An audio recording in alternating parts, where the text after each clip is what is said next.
Hi everyone, Peter Giannatos here with the Charlotte Chess Center. Hoping to show you a very instructional video today, which kicks off one of our New Year's resolution plans of creating an active YouTube page.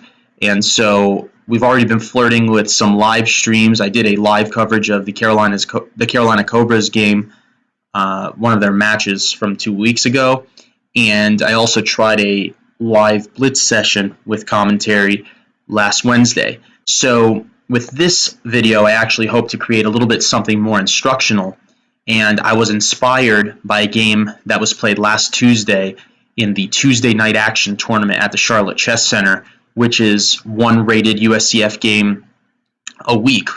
And we usually get 25 to 35 players a week for that event, and which is really nice. And the rating ranges between, let's say, 800 and around 2200.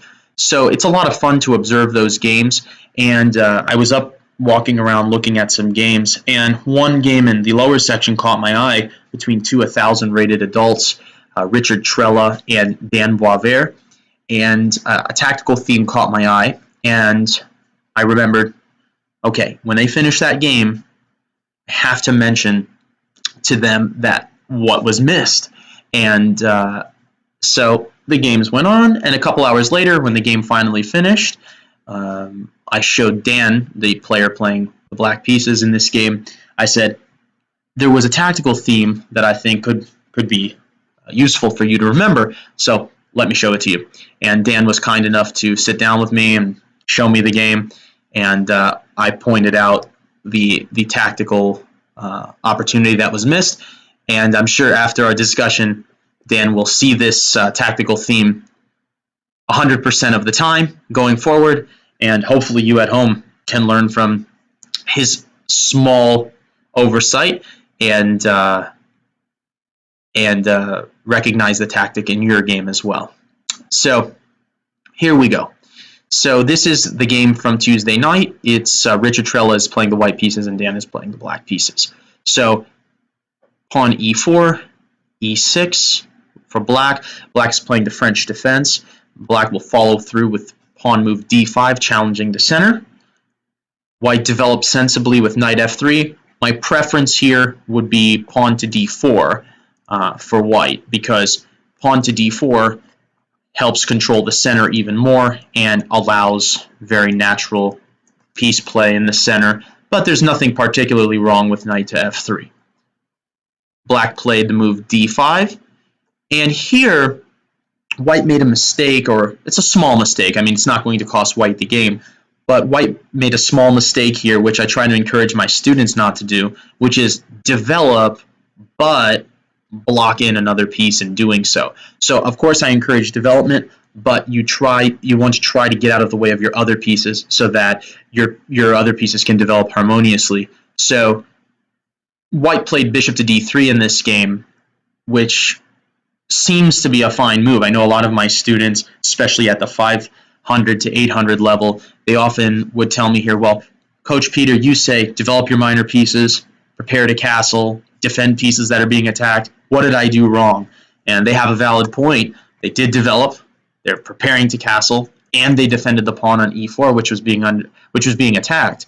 But a slightly more advanced point is that the bishop on c1 is now somewhat blocked in, because the pawn on d2 is blocked, which the bishop is blocking. And so the bishop's natural deployment along this diagonal is blocked for the moment. So bishop to d3, not a fantastic move.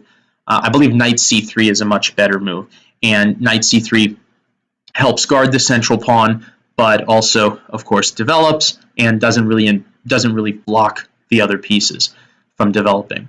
So, okay, bishop to d3, small mistake.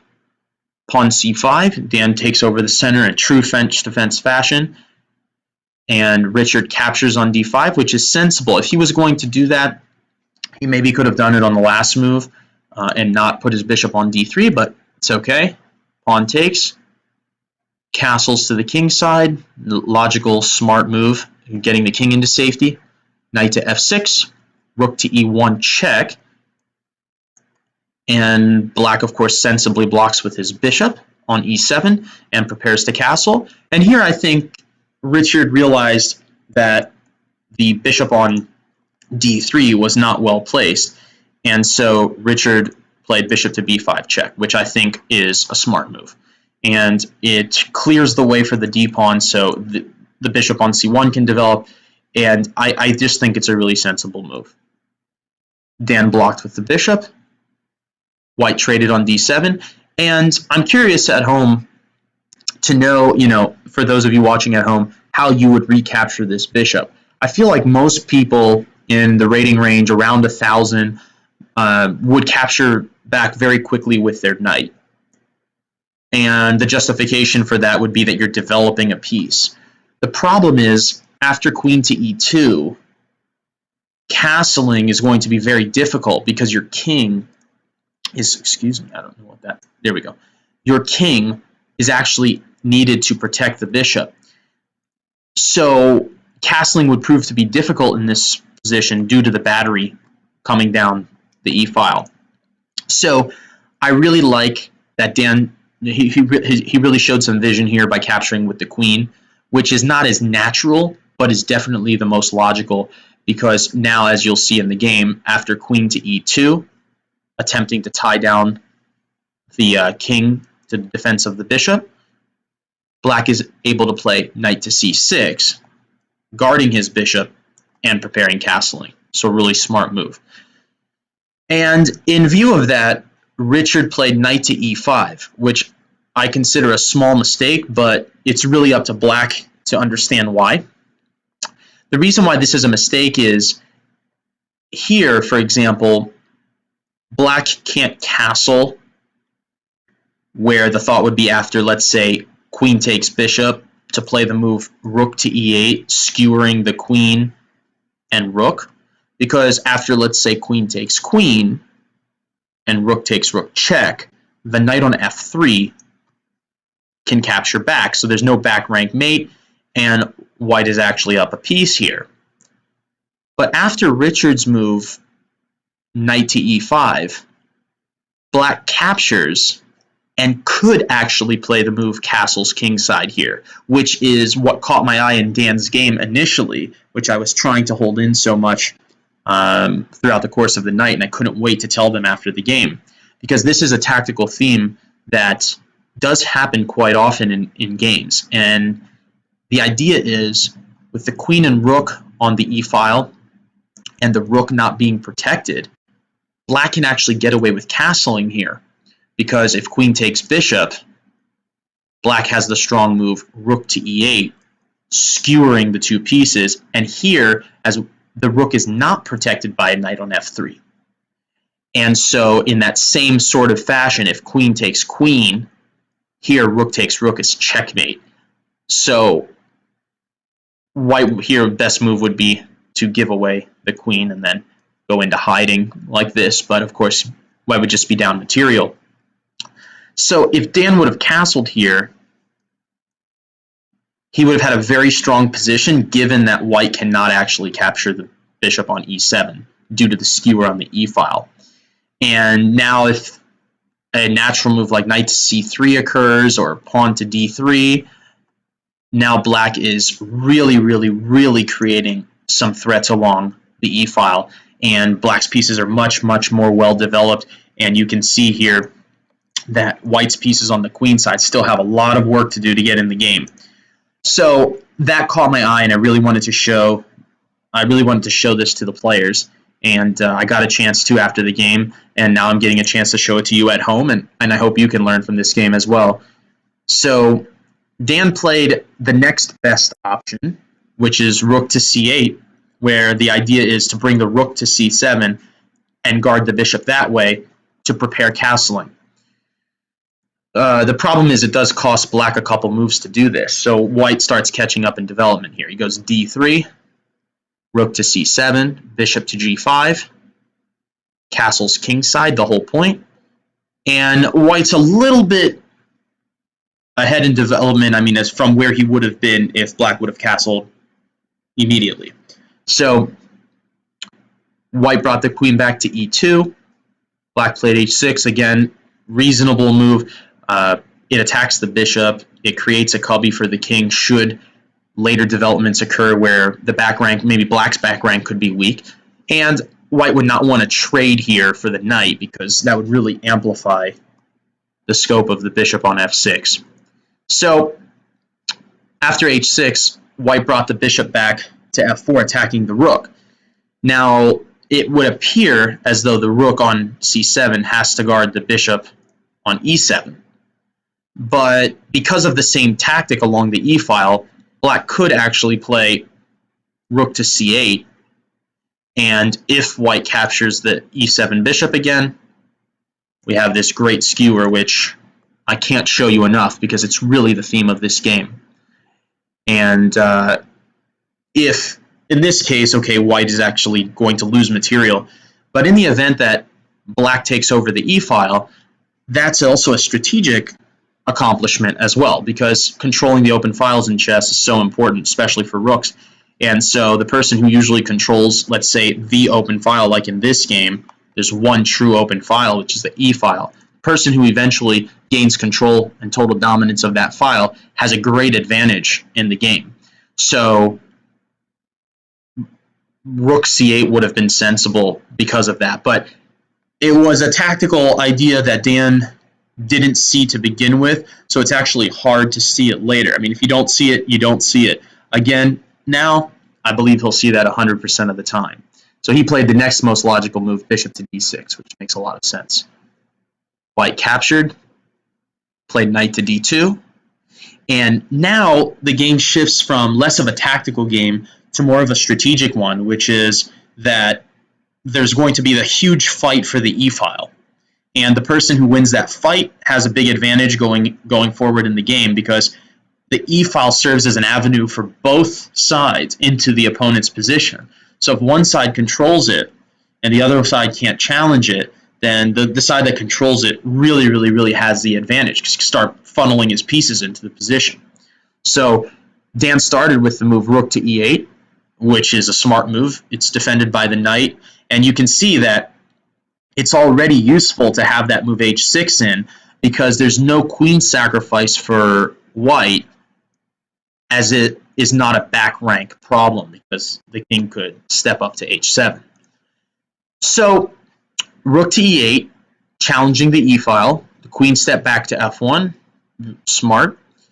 And here Dan played another great move, and I think for his skill level around 1,000, some of the moves that he's playing are above what his rating suggests the moves he should be playing. Because I would say most people here would use the rook on c7 and throw it to the e-file, and challenge the e-file. But Dan was explaining to me after the game that he found it difficult to improve the position after knight to f3, which I agree with, because the knight guards the rook on e1, and white can just mass trade everything on the e-file. So for example, we'll make some sort of passing move. I mean, although it's hard to find another move for black. And after rook takes rook, and rook takes, or queen takes, and rook to e1, and all of the major pieces are coming off the board, because neither side can afford to give away the open file to the other.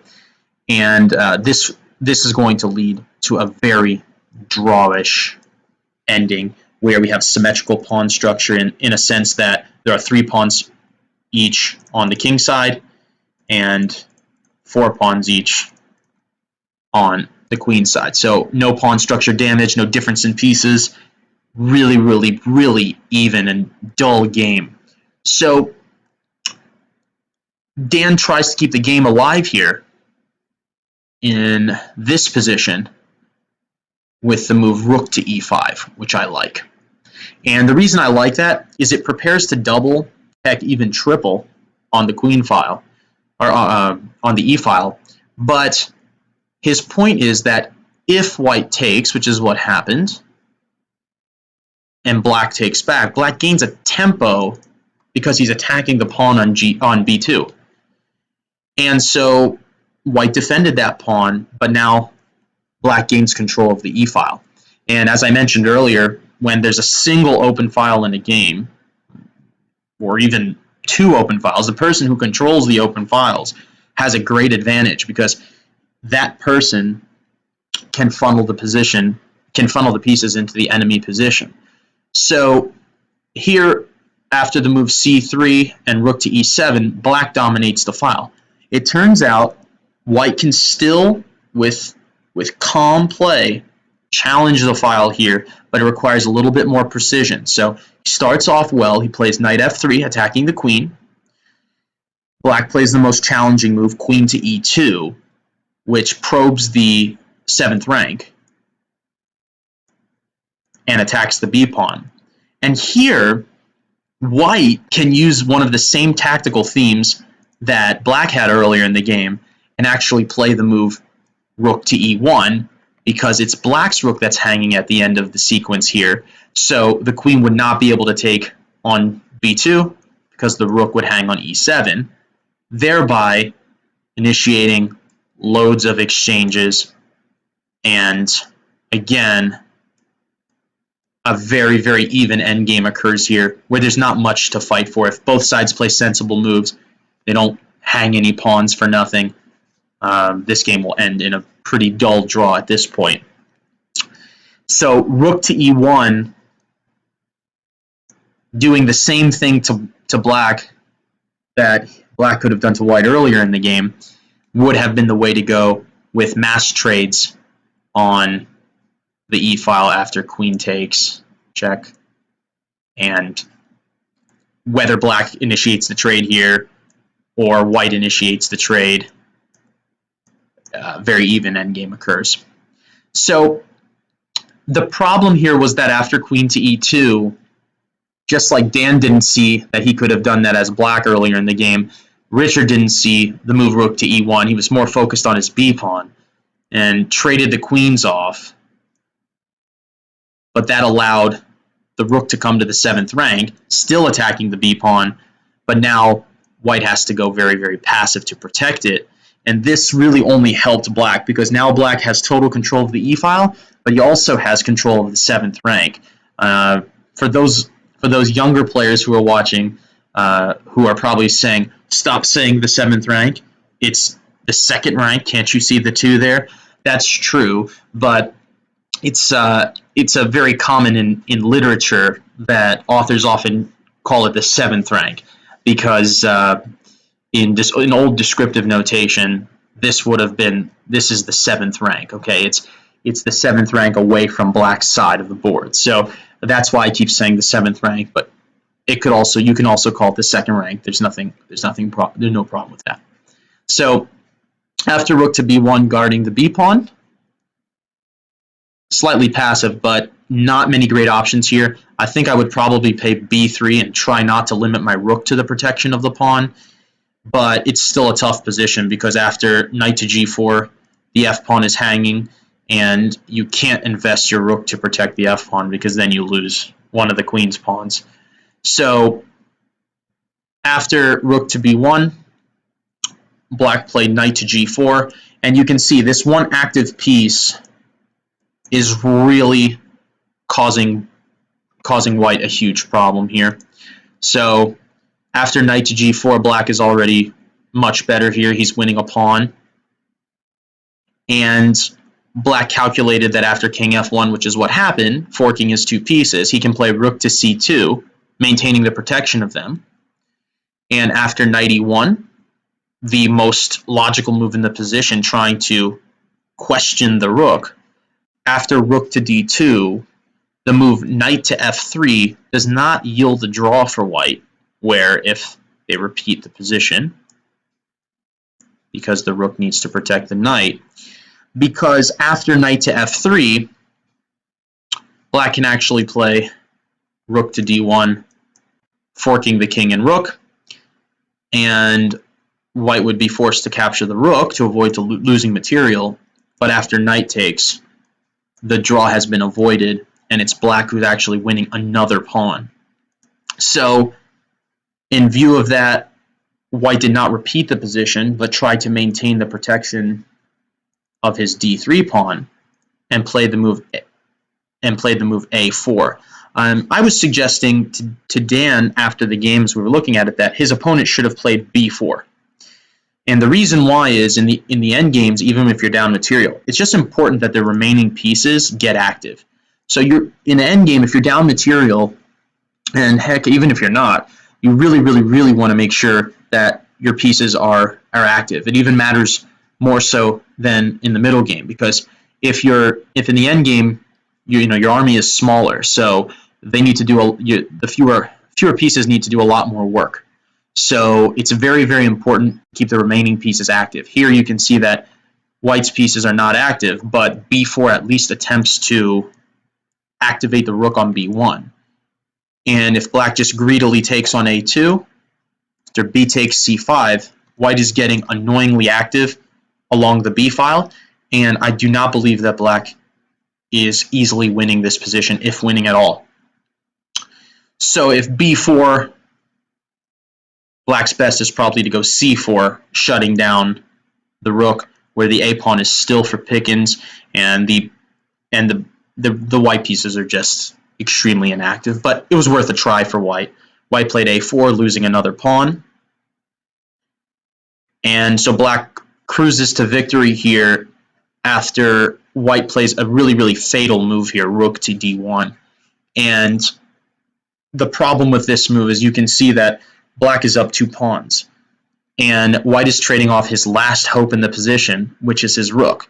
His last hope is to create a challenge to Black by using and activating his rook. So a move like rook to f1 and try to get the rook along the outside, trying to get the rook active, would have been the last opportunity.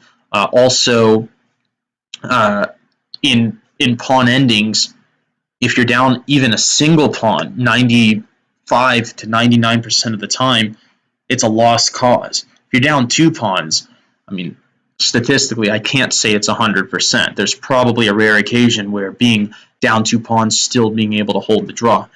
But in a king and pawn endgame, it's 99.9% of the time. If you're down 2 pawns, you're going to lose the game. So trading off your last major piece here, a really bad idea.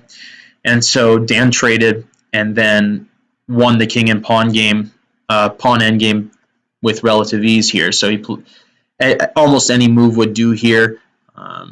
Bringing the kings to the center is advisable for both sides. The problem is that for White, he's down 2 pawns. So even if he does that correctly, he's still going to lose the game here. So center control by the kings, very important. Dan's not letting the White king get active, because there's an old rule in chess that an active king can actually hold the same strength as a minor piece in the endgame. So you would not want to, let's say, keep your king back here on G8 and allow the White king to infiltrate the position, because then it wouldn't be so easy. So Dan played b6. There's nothing wrong with that. King to f3, f5. Strong move, using his majority on the king side to create a pass pawn, which indeed he did. And from here, it's not much of a fight, especially after that move, because now Black has a protected pass pawn. White should try to toggle back and forth, but it's not going to change the outcome of the game. Black can even arrange to move his pawns on the queen side forward, and then if the king ever commits itself to the queen side, Black can create a pass pawn on the king side. So that's the problem with being down material, is that you can create distractions, as in this case, on both sides of the board. So here, White played h4, and Dan pushed forward. And then I like the tactic he played here. He played d4 check. And after pawn takes, which looks like it, you say, why would you do that? He just gave away a pawn. But after king to d5, Black is going to regain the pawn on d4 and win the game, which he did. And White appears to, well, I'm not exactly sure why he gave away his b pawn if he was going to dart into the position. If he was trying for a stalemate after giving away the b pawn, he should have given away the a pawn as well, and then tried to go for a stalemate. But that's going to be far stretched. These Tuesday night action games are 75 minutes each with a 15-second increment. So I don't think any player out at the 1,000 level would allow a stalemate. This part of the game is not the instructional part, but we'll show the end checkmate and finally a checkmate. And so I really like this game, and this is the first of the 1,000 rating, the 1,300 rating series, and I really feel like this is a great start to that series, because we saw that in this game, if I take you back to one of the critical moments, which was here, Black wanted to castle, so Black played rook to c8 and rook to c7 because he felt the need to protect his bishop. But there was actually a tactical reason why Black could have castled here. And just a reminder that that was queen takes bishop and rook to e8, skewering the queen and rook, which would win heavy material for Black. And so that was missed by both players, and that cost Black some time. And then he was able to, White was able to catch up in development a little bit. And then the second most important moment after that one was here in this position. Black had just played the move queen to e2, and it was actually White that could use that strategy against Black here and go rook to e1, skewering the queen and rook in reverse, and that would yield a mass trading on the e-file, which would likely end up in a very dull position after the rooks get exchanged. Again, neither side would want to give away the file here, so they would have to trade the rooks. And after that, there wasn't really a great possibility for White to get back in the game, because instead of rook to e1, he played queen takes queen, allowing Black to the 7th rank, and Black ended up winning a pawn because of that, because White could not defend everything on the 7th rank. So the one last thing I can say about this game is, in this position where Black had already won a pawn, White's best try would have been b4, trying to activate the rook on b1. And I would say that the most important lesson to be learned there is, in the endgames, you want to keep the remaining pieces as active as possible, especially if you're down material. The only way you're going to be able to salvage a position is by gaining activity. If you're down material and your pieces are inactive, you're going to die a really miserable death, and that's no fun. So I hope you learned something from this game, and look for my next video. I hope to steal another game from the Tuesday night tournament for this rating range, 1,000 to 1,300. And we're going to have some more videos in the rating range 1,300 to 1,700 and 1,700 to 2,000. So look out for those as well. So I hope you enjoyed this video. I hope you learned something from it, and enjoy the rest of your day, and look for my next video. Thanks a lot for listening.